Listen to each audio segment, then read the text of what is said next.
देखो टेंस है। टेंस को हिंदी में कहते हैं काल या समय। काल या समय। मान लो ये अब का समय है, ये इससे पहले का समय है और ये इससे बाद का समय है। ठीक, तो ये सब जो देखा गया समय है, ये अब का है तो पहले का है। तो इस समय और इस समय के बीच में ये थोड़ा सा क्या है, डिफरेंस है। उसी तरह इस समय और इस समय के बीच में भी थोड़ा सा क्या है, डिफरेंस है, अंतर है। ठीक ना। तो इस तरीके से देखा जा रहा है कि समय में क्या हो रहा है, अंतर हो रहा है। तो यही हमारा क्या हो जाता है, टेंस। तो डेफिनेशन हम तैयार कर लेते हैं कि टाइम डिफरेंस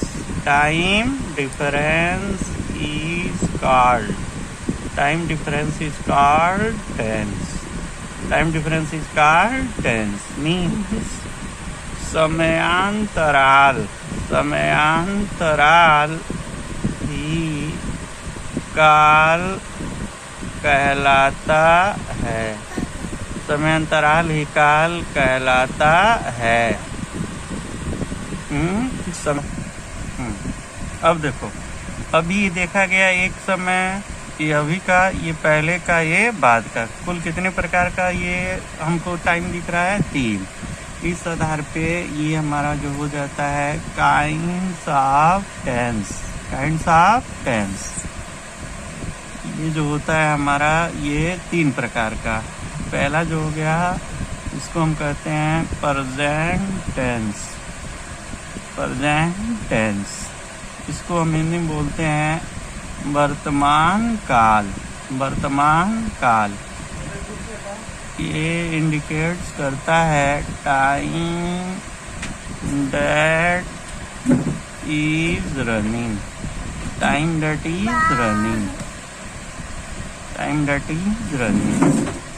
इसका आइडेंटिफिकेशन होता है हूँ और हो। ठीक, यानी किसी वाक्य के अंत में अगर है, हूँ, हो तो हो जाता है हमारा प्रेजेंट टेंस। नंबर 2 जो होता है वो हो गया हमारा पास्ट टेंस। पास्ट टेंस को जो है हिंदी में हम कहते हैं भूतकाल। Indicates time that has past. समय जो गुजर गया है, बीत गया है, वो होता है हमारा भूतकाल। आइडेंटिफिकेशन इसका होता है था, थी, थे। और तीसरा जो होता है वो होता है हमारा फ्यूचर टेंस। हिंदी में हम इसको कहते हैं भविष्य काल। इंडिकेट्स टाइम दैट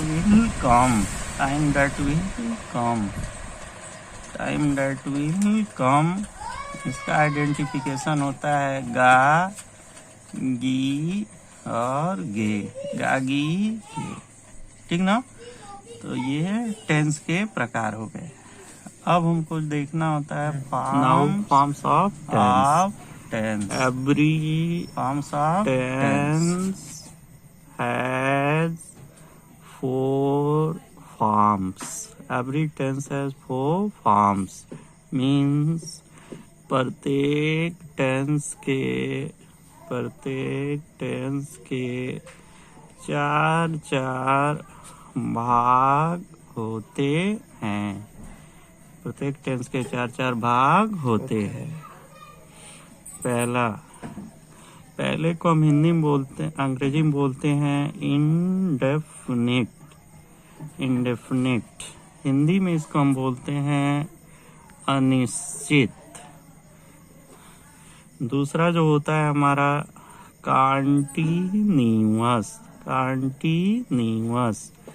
या इसको हम बोलते हैं इम्परफेक्ट। कॉन्टिन्यूअस या इम्परफेक्ट।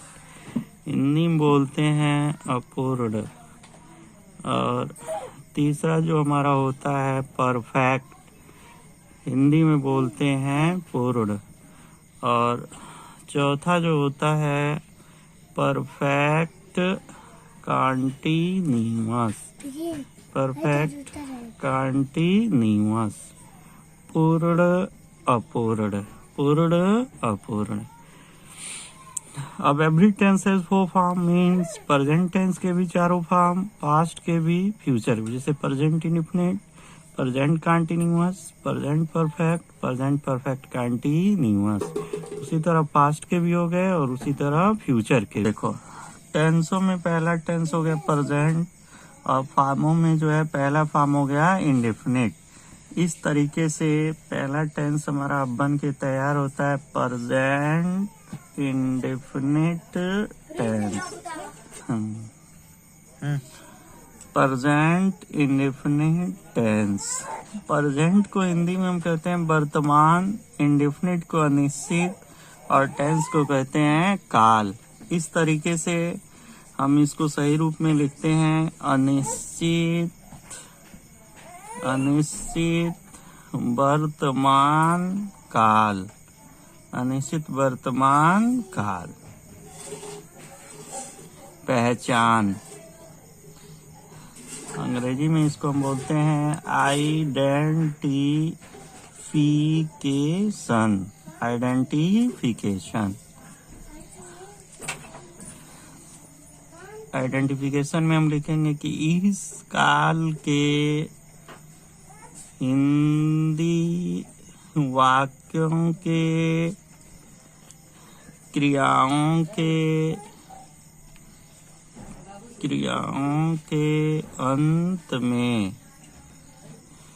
अंत में ता है, ती है, तथा, ते हैं इत्यादि आते हैं।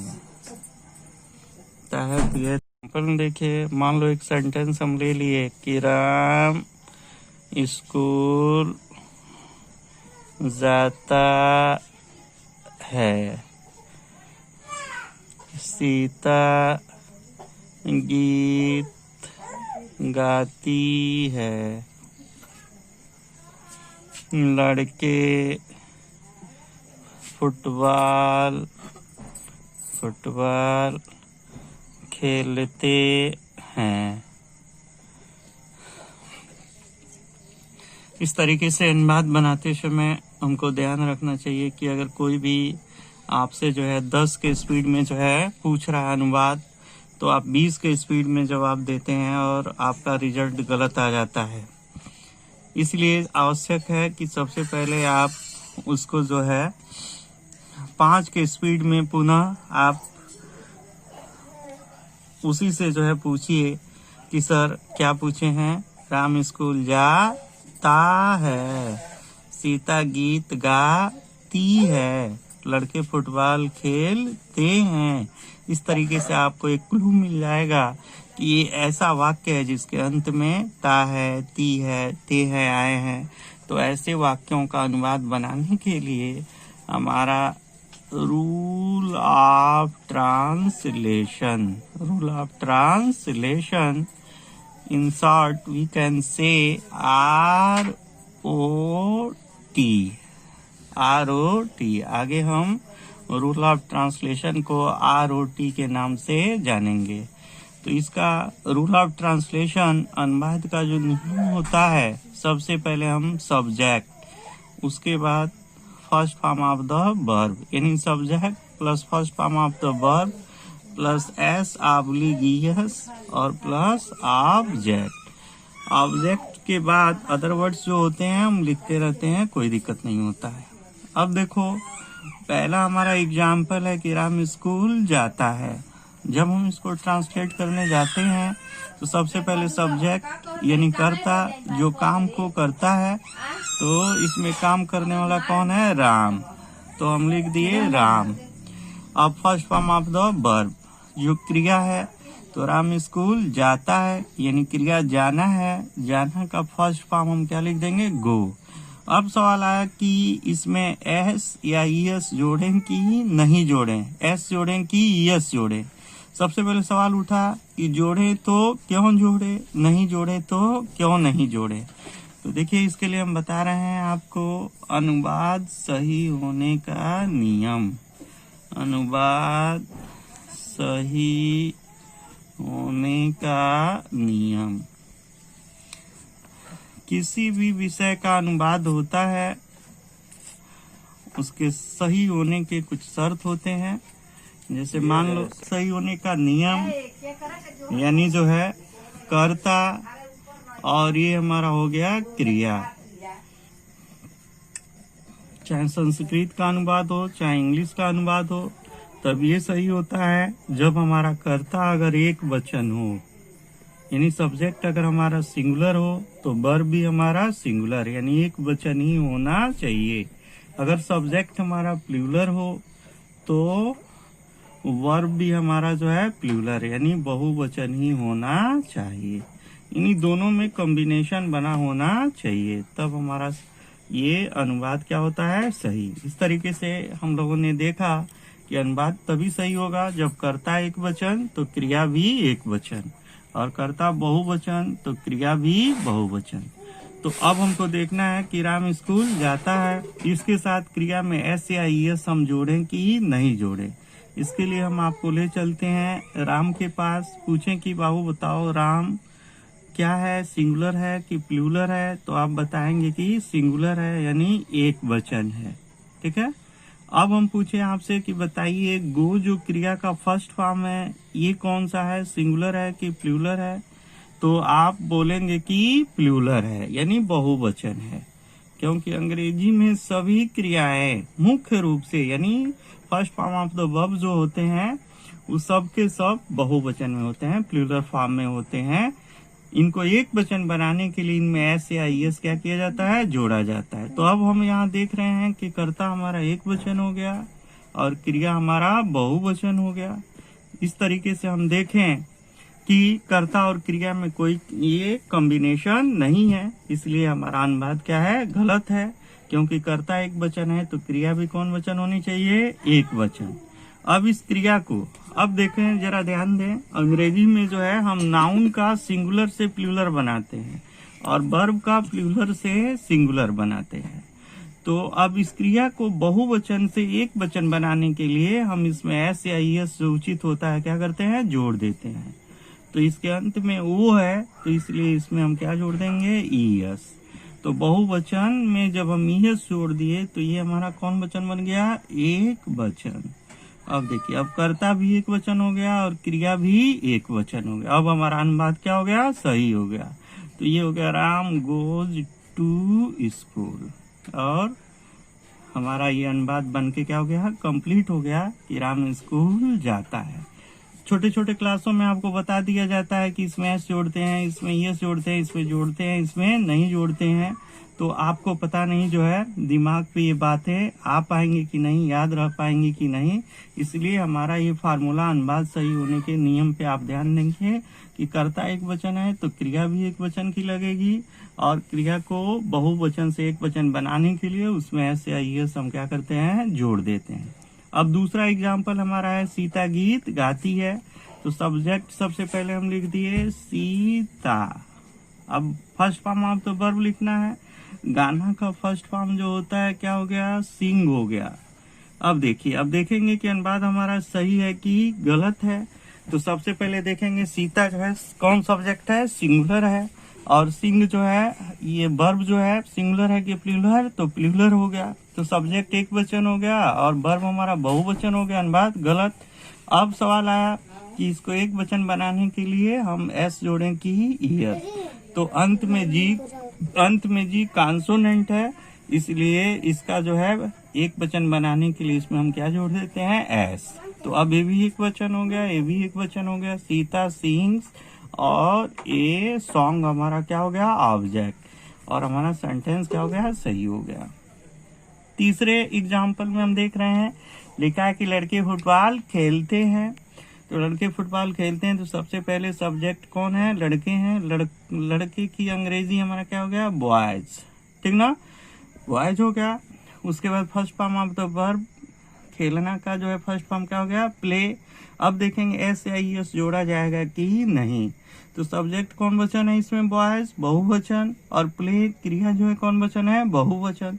दोनों एक जैसे मिल गए, सब्जेक्ट भी बहुवचन और क्रिया भी बहुवचन। तो अब जाहिर सी बात है कि हमारा कॉम्बिनेशन सही है, इसलिए ना अब हम इसमें एस जोड़ेंगे ना ईएस जोड़ेंगे। अब ऑब्जेक्ट की तलाश में चलेंगे। ऑब्जेक्ट इसमें हमारा है फुटबॉल, तो हम लिख देंगे केवल इसमें फुटबॉल। तो हमारा सेंटेंस बनके कंप्लीट हो जाएगा कि बॉयज प्ले फुटबॉल। इस तरीके से हम लोगों ने देखा कि अनुवाद तभी सही होगा। इस तरीके से हमने देखा कि अनुवाद तभी सही होगा जब कर्ता एक वचन होगी तो क्रिया भी एक वचन होगी, और कर्ता बहुवचन होगी तो क्रिया भी बहुवचन होगी। अब हम आपको एक स्पेशल नोट्स बताते हैं इसके बारे में। नोट फर्स्ट, अंग्रेजी में सभी क्रियाएं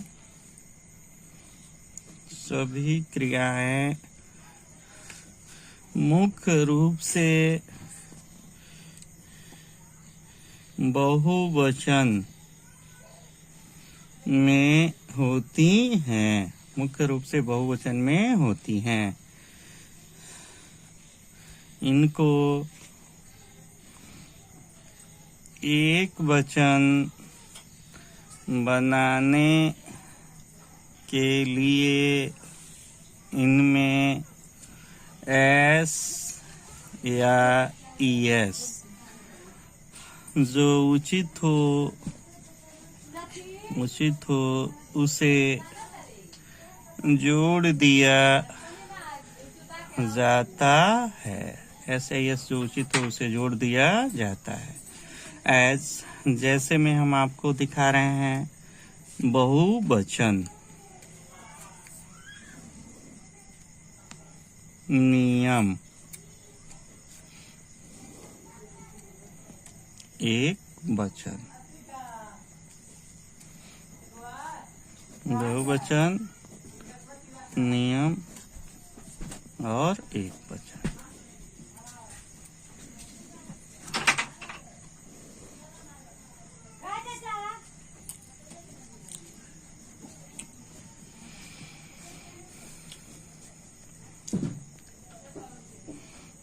जैसे फर्स्ट रूल देखिए, शॉर्टकट में हम आपको बढ़िया से समझा रहे हैं। जैसे बहुवचन, जैसे हम लिख दिए गो, जीओ गो, वर्ब का फर्स्ट फॉर्म है गो और प्लूरल फॉर्म में है। तो गो का अगर हमको एक वचन बनाना है तो हम देखेंगे, रूल फॉलो करेंगे कि इस गो क्रिया के अंत में क्या आया हुआ है, ओ। तो ये हमारा एक रूल बन जाता है कि अगर किसी क्रिया के अंत में ओ आया हो, क्या आया हो, ओ, तो उसमें जो है हम क्या करते हैं, ईएस जोड़ के उसका एक वचन बना लेते हैं।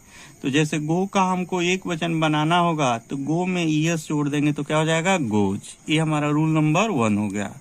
रूल नंबर 2, जैसे कम, COME, इस क्रिया के अंत में ई आया है तो ये हमारा नियम बनेगा कि अगर किसी क्रिया के अंत में ई आया हो तो उसका जो है एक वचन बनाने के लिए उसमें हम केवल क्या जोड़ देंगे, एस। तो ये हमारा क्या होगा वाला, कम्स। क्या हो गया, कम्स। रूल नंबर 3 कि अगर किसी क्रिया के अंत में, जैसे हम एक वर्ब लिख दिए फ्लाई, अर्थात अगर किसी क्रिया के अंत में वाई आया हो और उससे पहले कांसोनेंट, जैसे एल हमारा क्या है, कांसोनेंट।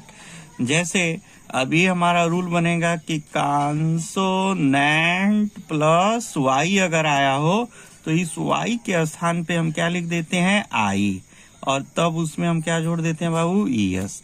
जैसे अब फ्लाई है तो FLIES, फ्लाइज हो गया।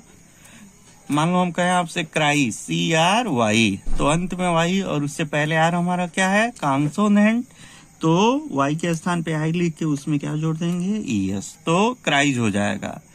नंबर 4, मान लो प्ले हम लिख दिए, एक क्रिया है हमारा प्ले, अंत में, इसके भी अंत में क्या आया हुआ है, वाई, लेकिन इससे पहले प्ले, क्रिया है प्ले। प्ले के अंत में भी वाई आया है, लेकिन इससे पहले हम देख रहे हैं ये हमारा क्या है, वावेल है। तो अगर किसी क्रिया के अंत में वाई आया हो और उससे पहले वावेल, अर्थात वावेल प्लस वाई आया हो, क्रिया के अंत में वावेल प्लस वाई, तो उसका एक वचन बनाने के लिए उसमें हम केवल क्या जोड़ देते हैं, एस। तो ये हमारा क्या बन जाता है, प्लेज। क्या बन जाता है, प्लेज।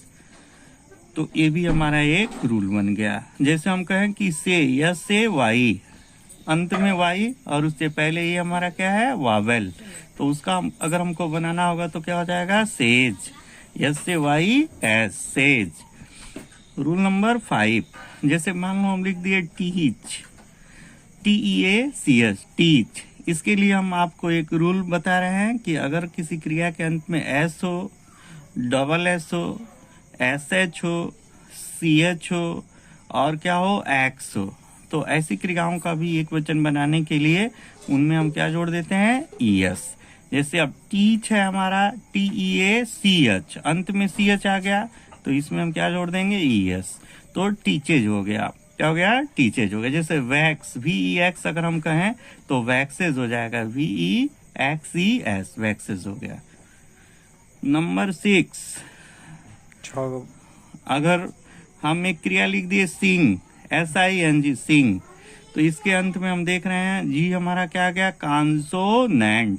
ये अगर किसी क्रिया के अंत में कांसोनेंट आ जाए, क्या जाए, कोई कांसोनेंट आ जाए, तो उसका जो है ये बनाने के लिए एक वचन हम उसमें केवल क्या जोड़ देते हैं, एस। तो इस तरीके से सिंग का हमारा क्या हो जाता है, सिंग्स। क्या हो जाता है, सिंग्स।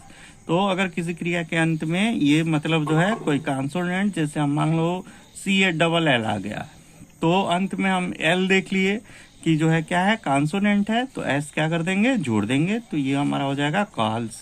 ठीक ना। तो ये स्पेशली जो है बहुवचन से क्रिया को एक वचन बनाने के लिए 6 रूल्स हैं जो फॉलो किए जाते हैं। तो इस तरीके से हम लोगों ने देखा और बहुत अच्छी चीज ये हम लोग सीखे कि अंग्रेजी में जो सभी क्रियाएं होती हैं मुख्य रूप से किस वचन में होती हैं, बहुवचन में। अर्थात जितनी भी क्रियाएं होती हैं उनके फर्स्ट फॉर्म, जैसे उठना बैठना, हंसना रोना, गाना बजाना, आना जाना, खाना पकाना, ठीक है, इन्हीं सबके फर्स्ट फॉर्म जो होते हैं बहुवचन में होते हैं। उनको एक वचन बनाने के लिए उनमें एस या एस हम क्या करते हैं, जोड़ देते हैं। तो जैसा कि हम लोग देखे कि किस क्रिया में एस और किस क्रिया में यस जोड़ते हैं। अब हम आपको दूसरे नोट की तरफ ले चलते हैं। नोट नंबर 2 में हम आपको दिखा रहे हैं कि ही, सी, इट, नेम तथा एक वचन कर्ताओं, अर्थात सिंगुलर सब्जेक्ट्स, एक वचन कर्ताओं के साथ क्रिया में एस या ईएस जो उचित हो उसे जोड़ दिया जाता है। क्रिया में एस या ईएस जो उचित हो उसे जोड़ दिया जाता है।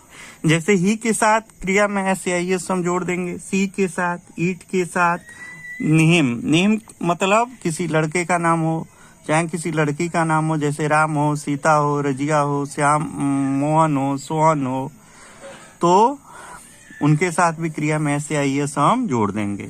और एक वचनकर्ताओं से तात्पर्य, जैसे कोई भी चीज अगर एक आपको प्रतीत हो, ठीक है, तो उसके साथ भी, जैसे लड़का, वह लड़का, यह लड़की, जैसे ये करने का मतलब कि अगर एक वचन लगे कि एक आदमी का बोध हो रहा हो तो उसके साथ भी हम क्रिया में एस या ईएस जोड़ देते हैं। अब हम आपको ले चल रहे हैं नोट नंबर 3 की ओर। इस नोट पे थोड़ा सा हमको ध्यान रखना है। आई, वी, यू, दे तथा बहुवचन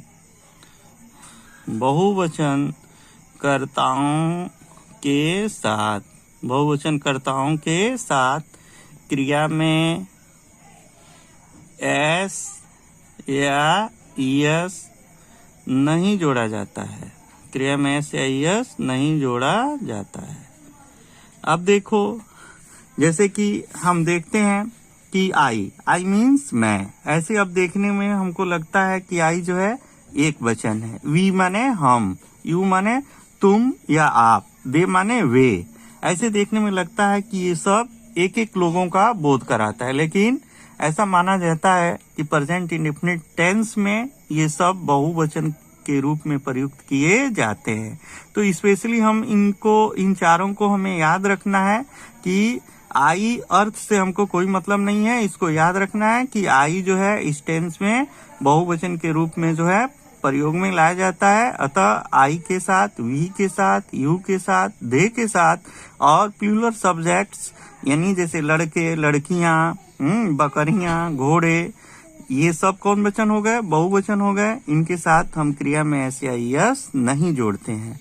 और इस तरीके से प्रेजेंट इंडेफिनिट टेंस के अफर्मेटिव फॉर्म के लिए जो है ये जो फार्मूला हम लोग देखे, पढ़े, समझे, ठीक, ये इसके लिए सफिशिएंट है। अब जैसे हम आपसे पूछें कि रवि स्कूल जाता है, इसके साथ क्रिया में ऐसे एस जोड़ा जाएगा कि नहीं, तो आप बताएंगे कि रवि एक वचन है, क्रिया बहुवचन है, इसलिए ऐसे एस जोड़ा जाएगा।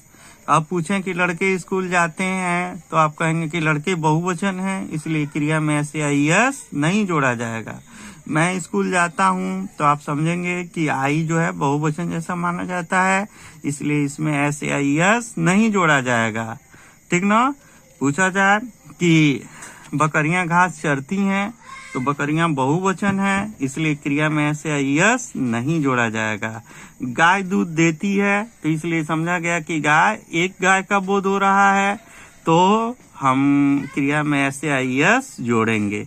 तो इस तरीके से ऐसे एस जोड़ने का ये फार्मूला आपको क्लियर हो गया कि किसमें हम कब क्रिया में ऐसे एस जोड़ेंगे और कब क्रिया में ऐसे एस नहीं जोड़ेंगे। और पीछे हम आपको बता चुके हैं कि कहाँ हम एस जोड़ते हैं और कहाँ एस जोड़ते हैं।